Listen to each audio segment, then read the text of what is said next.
এই বহুরূপের টিজারটা দেখার পর জাস্ট একটা কথাই মাথায় আসছে যে এটাতে কিন্তু সোহমদার কামব্যাক হতে চলেছে। কারণ আমরা অমানুষের সোহমদাকে দেখেছিলাম এবং তার থেকেও ভয়ঙ্কর লুকে দেখতে পেতে চলেছি এই বহুরূপ মুভিতে সোহমদাকে।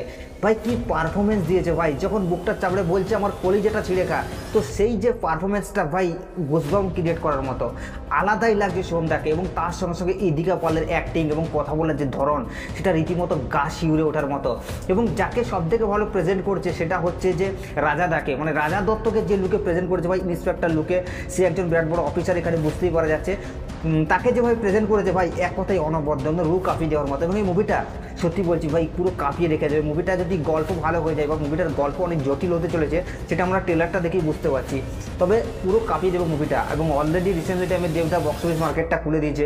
আশা করি সোহমদার মুভিটা একটা ভালো রকমের বক্স অফিস কালেকশন করবে এবং ধীরে ধীরে বাংলা সিনেমার যে কমার্শিয়াল ইন্ডাস্ট্রিটা সেটা জেগে উঠছে ভাই, এটাই দরকার ছিল। তো এই মুভিটা একটা ভালো বক্স অফিস কালেকশন করবে। টিজারটা আমার দারুণ লেগেছে, ব্যাকগ্রাউন্ডের মিউজিকটা রাড়া রাড়া করে যেটা আসছে সেটাও দারুণ লেগেছে, ফাটিয়ে দিচ্ছে।